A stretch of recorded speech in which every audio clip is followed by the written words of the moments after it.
The shortest stories still teach the most. In defense of fables in the classroom. I was in an upper elementary classroom a couple of weeks ago working with students on a fable. A fable is a short story that teaches a lesson, usually at the end, I began. The characters are often animals, though sometimes people or gods.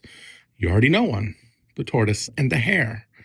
The tortoise wins, and the lesson is slow and steady wins the race.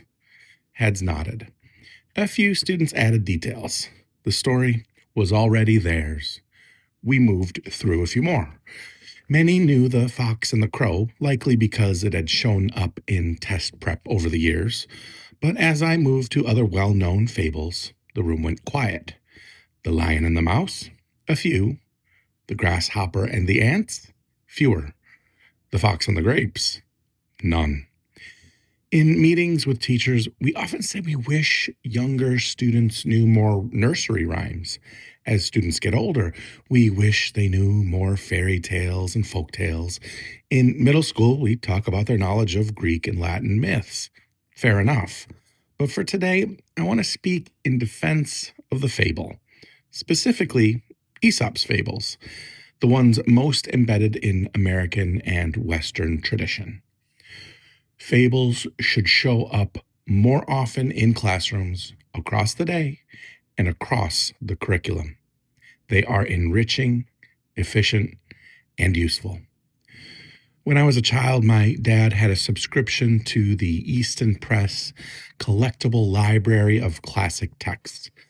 I spent hours with the few I could read, holding the leather-bound volumes with gilt-edged pages, turning the silk ribbon bookmark, lingering over each page.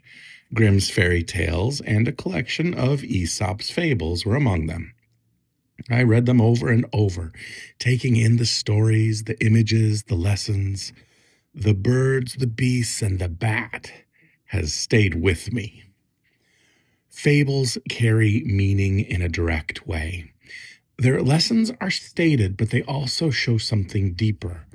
Much of today's children's literature circles familiar themes: kindness, acceptance, belonging. Fables deal in choices and consequences. They contrast generosity with selfishness, humility with conceit. They warn against manipulation.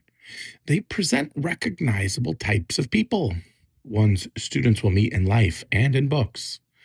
They point to the tension between the primacy of the individual and the necessity of the group. They are part of a cultural inheritance, but they are not limited to it.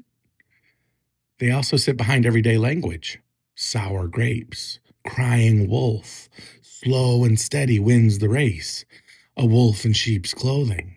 Look before you leap. One good turn deserves another. These aren't just sayings, they come from fables. Knowing those stories gives students access to the language itself, especially for multilingual language learners.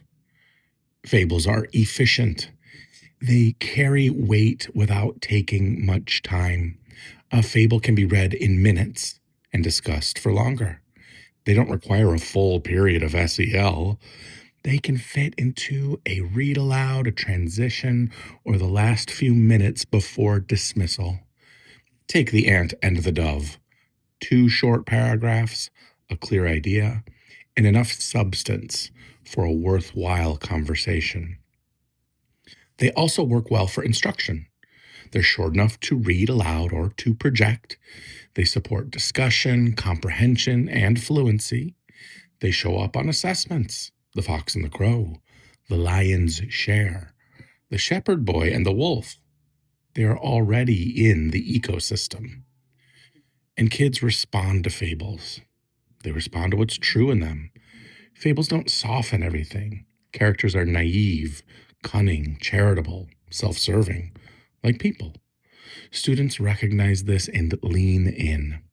I once told The Travelers and the Purse to a group of 3rd graders and said it on the streets of Brooklyn. Same story. They were locked in. They understood betrayal without much explanation. Fables are also easy to access for free. A simple search for Aesop's Fables turns up the Library of Congress collection with more than 100 to choose from.